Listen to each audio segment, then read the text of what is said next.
ಒಂದು ಕ್ಷಣ ಯೋಚಿಸಿ. ನೀವು ಎಂದಾದರೂ ಏನಾದರೂ ಮಾಡಿ ಆಮೇಲೆ ಪಶ್ಚಾತ್ತಾಪ ಪಟ್ಟಿದ್ದೀರಾ? ಆ ಒಂದು ಮಾತು ಆಡಬಾರದಿತ್ತು, ಆ ನಿರ್ಧಾರ ತೆಗೆದುಕೊಳ್ಳಬಾರದಿತ್ತು, ಆ ಕ್ಷಣ ತಡೆದುಕೊಳ್ಳಬೇಕಿತ್ತು.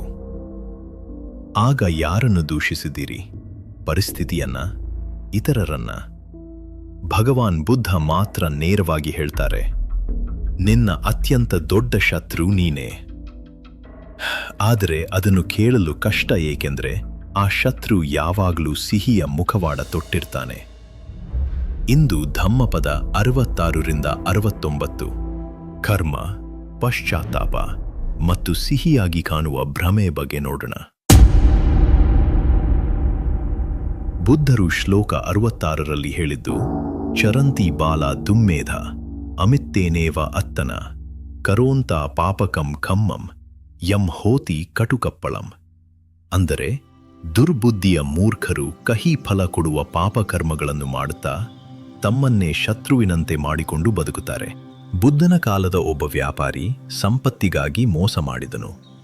ಮೊದಲು ಸ್ವಲ್ಪ ಸುಖ ಸಿಕ್ಕಿತು, ಆದರೆ ನಂತರ ಎಲ್ಲವೂ ಹಾಳಾಯಿತು. ಸಂಬಂಧಗಳು ಮುರಿದು ಆರೋಗ್ಯ ಹೋಯಿತು, ಮನಸ್ಸು ಶಾಂತಿ ಕಳೆದುಕೊಂಡಿತು. ವೈಜ್ಞಾನಿಕವಾಗಿ ಇದನ್ನು ಡಿಲೇ ಡಿಸ್ಕೌಂಟಿಂಗ್ ಎಂದು ಕರೆಯುತ್ತಾರೆ.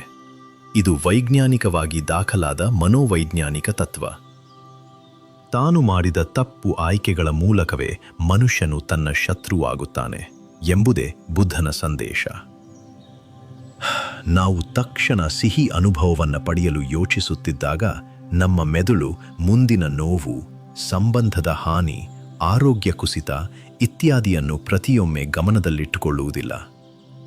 ಆದರೆ ಏನು ಗೊತ್ತೇ, ಮೂರ್ಖರು ತಿಳಿಯದ ಸತ್ಯ ಏನು ಅಂದ್ರೆ ಕಹಿ ಫಲ ತಕ್ಷಣ ಬರುವುದಿಲ್ಲ. ಇದನ್ನೇ ಬುದ್ಧನು ಮುಂದಿನ ಶ್ಲೋಕದಲ್ಲಿ ವಿವರಿಸುತ್ತಾರೆ. ನತಂ ಕಮ್ಮಂ ಕತಂ ಸಾಧು ಯಂ ಕತ್ವಾ ಅನುತಪ್ಪತಿ ಯಸ್ಸ ಅಸ್ಸುಮುಖೋ ರೋದಂ ವಿಪಾಕಂ ಪಟಿಸೇವತಿ. ಇದು ಬಹಳ ಸರಳ. ಯಾವ ಕೆಲಸವನ್ನು ಮಾಡಿದ ನಂತರ ಪಶ್ಚಾತ್ತಾಪವಾಗುತ್ತದೆ ಮತ್ತು ಅದರ ಫಲವನ್ನು ಅನುಭವಿಸುವಾಗ ಕಣ್ಣೀರು ಹರಿಯುತ್ತದೆ, ಅದು ಒಳ್ಳೆಯ ಕರ್ಮ ಅಲ್ಲ. ಒಮ್ಮೆ ಯೋಚಿಸಿ ಸ್ನೇಹಿತರೆ, ನಿಮ್ಮ ಜೀವನದಲ್ಲಿ ಎಂದಾದರೂ ನೀವು ಕೆಲಸ ಮಾಡಿದ ನಂತರ ಯಾಕೆ ಮಾಡಿದೆ ಅಂತ ಅನ್ನಿಸಿದ್ಯಾ? ಬುದ್ಧನ ಯೋಚನಾ ಶಕ್ತಿಯನ್ನು ಈ ಬ್ರಹ್ಮಾಂಡದಲ್ಲಿ ಯಾರೂ ಮೀರಿಸೋಕೆ ಸಾಧ್ಯ ಇಲ್ಲ. ಅದಕ್ಕೆ ಸಾಕ್ಷಿ ಮುಂದಿನ ಶ್ಲೋಕ. ಇಲ್ಲಿ ಬುದ್ಧರು ಒಳ್ಳೆಯ ಕೆಲಸವನ್ನು ಹೇಗೆ ಗುರುತಿಸಬೇಕು ಅಂತ ಹೇಳ್ತಾರೆ. ತಂಚ ಕಮ್ಮಂ ಕತಂ ಸಾಧು ಯಂ ಕತ್ವ ನಾನುತ್ತಪ್ಪತಿ ಯಸ್ಸ ಪತೀತೋ ಸುಮನೋ ವಿಪಾಕಂ ಪಟಿಸೇವತಿ.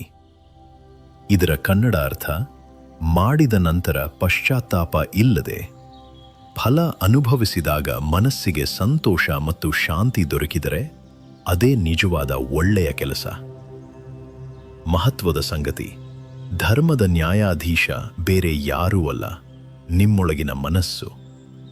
ವಿಜ್ಞಾನವು ಕೂಡ ಇದನ್ನು ಸರಿ ಎಂದು ಹೇಳುತ್ತದೆ. ಮೆದುಳಿನ ಪ್ರೀಫ್ರಂಟಲ್ ಕೋರ್ಟೆಕ್ಸ್ ನಿಮ್ಮ ನಿರ್ಧಾರಗಳನ್ನು ಪರಿಶೀಲಿಸುತ್ತದೆ, ಹಳೆಯ ಆಯ್ಕೆಗಳ ಮೇಲೆ ಪ್ರತಿಫಲವನ್ನು ಸೂಚಿಸುತ್ತದೆ ಮತ್ತು ಇನ್ನರ್ ಫೀಡ್ಬ್ಯಾಕ್ ಮೂಲಕ ನಿಮ್ಮ ಬೆಳವಣಿಗೆ ಮತ್ತು ಸಂತೋಷವನ್ನು ರೂಪಿಸುತ್ತದೆ. ಅಂದರೆ ನಿಶ್ಶಬ್ದ ರಾತ್ರಿಯಲ್ಲಿ ನಿಮ್ಮ ಮನಸ್ಸು ನಿಮ್ಮೊಂದಿಗೆ ಮಾತನಾಡುತ್ತದೆ. ನೀವು ನಿಜವಾಗಿಯೂ ಕೇಳುವ ಶ್ರದ್ಧೆ ಹೊಂದಿರಬೇಕು ಅಷ್ಟೇ.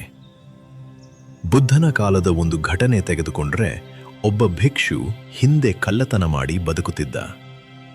ಅದು ಎಷ್ಟು ಸುಲಭ, ಎಷ್ಟು ಸೊಗಸು ಎಂದು ಅವನು ಹೇಳುತ್ತಿದ್ದ. ಆದರೆ ಕೊನೆಗೆ ಜೈಲಿನಲ್ಲಿ ಕಳೆದ ವರ್ಷಗಳು ಆ ಸಿಹಿಯ ನಿಜವಾದ ಬೆಲೆಯನ್ನು ತೋರಿಸಿತು. ಅವನ ಘಟನೆ ಕೇಳಿ ಬುದ್ಧನು ಶ್ಲೋಕ 69 ಉಪದೇಶಿಸಿದರು. ಮಧುವಾ ಮನ್ಯತಿ ಬಾಲೋ ಯಾವ ಪಾಪಂ ನ ಪಚ್ಚತಿ ಯದಾಚ ಪಚ್ಚತಿ ಪಾಪಂ ಅಥ ಬಾಲೋ ದುಃಖಂ ನಿಗಚ್ಚತಿ. ಅಂದರೆ ಪಾಪ ಫಲ ತಕ್ಷಣ ಕಾಣಿಸದಿದ್ದಾಗ ಕೆಲವರು ಮೂರ್ಖತೆಯಿಂದ ಅದನ್ನು ಸಿಹಿಯಾಗಿ ಭಾವಿಸುತ್ತಾರೆ.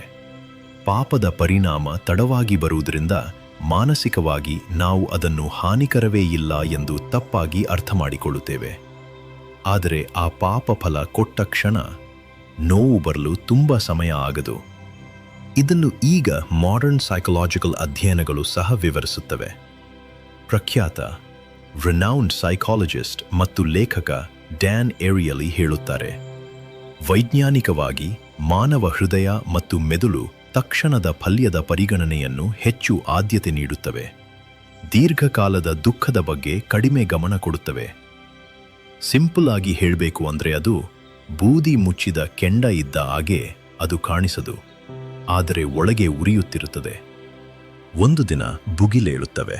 ಸ್ನೇಹಿತರೆ, ಈ 4 ಶ್ಲೋಕ ಕೇಳಿದಾಗ ನಿಮಗೆ ಒಂದು ಪ್ರಶ್ನೆ ಬರಬಹುದು. ಕರ್ಮ ಅಂದರೆ ಭವಿಷ್ಯದ ಜನ್ಮದ ವಿಷಯ ಅಲ್ಲವಾ? ಇಲ್ಲ, ಬುದ್ಧ ಹೇಳುವ ಕರ್ಮ ದೂರದ ವಿಷಯವಲ್ಲ. ಇದು ಇದೇ ಜನ್ಮದ್ದು, ಇದೇ ವಾರದ್ದು, ಇದೇ ದಿನದ್ದು. ನಾವು ಇಂದು ತೆಗೆದುಕೊಳ್ಳುವ ಆಯ್ಕೆಯ ಫಲ ಇಂದಿನ ಜೀವನದಲ್ಲೇ ಕಾಣಿಸುತ್ತದೆ. ಈ ವಾರದ ಪ್ರಾಯೋಗಿಕ ಹೆಜ್ಜೆಗಳು. ಫಲ ಪರೀಕ್ಷೆ ಮಾಡಿ. ಯಾವುದೇ ಒಂದು ನಿರ್ಧಾರ ತೆಗೆದುಕೊಳ್ಳುವ ಮೊದಲು ಕೇಳಿ, ಇದರ ಫಲ 6 ತಿಂಗಳ ನಂತರ ನನಗೆ ಹೇಗಿರುತ್ತದೆ? ಪಶ್ಚಾತ್ತಾಪವಾದ ಕರ್ಮ ಪಟ್ಟಿ ಮಾಡಿ. ನಿಮ್ಮ ಜೀವನದಲ್ಲಿ ಯಾವ ಒಂದು ನಿರ್ಧಾರಕ್ಕೆ ಈಗಲೂ ಪಶ್ಚಾತ್ತಾಪ ಇದೆ, ಅದನ್ನು ಒಪ್ಪಿಕೊಂಡು ಬರೆಯಿರಿ. ಯಾರಿಗೂ ತೋರಿಸಬೇಡಿ, ಒಪ್ಪಿಕೊಳ್ಳುವ ಕ್ರಿಯೆ ಮಾತ್ರ ಮಾಡಿ. ಸಂತೋಷ ಕರ್ಮ ಗುರುತಿಸಿ. ಈ ವಾರ ಒಂದು ಕೆಲಸ ಮಾಡಿ, ಯಾರಿಗೂ ಹೇಳದೆ, ಯಾರ ಮೆಚ್ಚುಗೆ ಬಯಸದೆ. ಮಾಡಿದ ನಂತರ ನಿಮ್ಮ ಮನಸ್ಸಿನ ಭಾವವನ್ನು ಗಮನಿಸಿ. ನೀವು ಒಂದು ಕೆಲಸ ಮಾಡ್ತಾ ಇದ್ದಾಗ ಒಮ್ಮೆ ನಿಮ್ಮೊಳಗೆ ನೋಡಿ, ನಾನು ಇದನ್ನು ಯಾಕೆ ಮಾಡುತ್ತಿದ್ದೇನೆ? ನಿಜವಾದ ಕಾರಣ ಏನು? ನಾನು ಇದನ್ನು ಭಯದಿಂದ ಮಾಡ್ತಿದ್ದೀನಾ? ಲಾಭದ ಆಸೆಯಿಂದ? ಅಥವಾ ನಿಜವಾದ ಪ್ರೀತಿಯಿಂದ? ಧರ್ಮದ ದೃಷ್ಟಿಯಿಂದ ಈ ಒಳಗಿನ ಉದ್ದೇಶವೇ ಬೀಜ. ಅದೇ ಮುಂದಿನ ಕ್ರಿಯೆಯನ್ನು ಹುಟ್ಟಿಸುತ್ತದೆ. ಆ ಕ್ರಿಯೆಯೇ ಕೊನೆಗೆ ಫಲವಾಗಿ ನಮ್ಮ ಜೀವನಕ್ಕೆ ಮರಳಿ ಬರುತ್ತದೆ. ಚತುರ್ ಆರ್ಯ ಸತ್ಯಗಳ 3ನೇ ಸತ್ಯ ನಿರೋಧ. ದುಃಖದ ಅಂತ್ಯ ಸಾಧ್ಯ.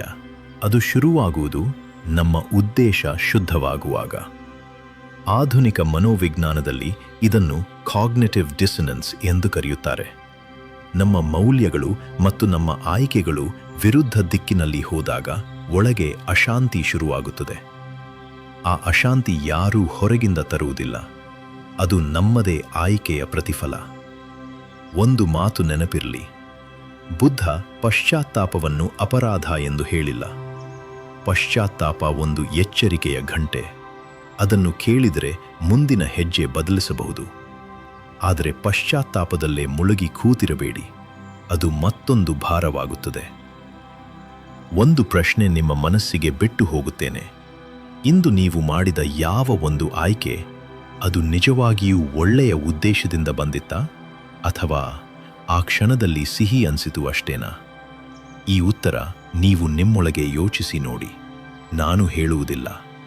ಮುಂದಿನ ವಿಡಿಯೋದಲ್ಲಿ ಎಷ್ಟು ಉಪವಾಸ ಮಾಡಿದರೂ, ಎಷ್ಟು ದಾನ ಮಾಡಿದರೂ ಒಳಗಿನ ಜ್ಞಾನ ಇಲ್ಲದಿದ್ದರೆ ಅದಕ್ಕೆ ಯಾವ ಬೆಲೆಯೂ ಇಲ್ಲ ಎಂದು ಬುದ್ಧ ಹೇಳುತ್ತಾರೆ. ಮಿಸ್ ಮಾಡಬೇಡಿ. ನಮಸ್ಕಾರ.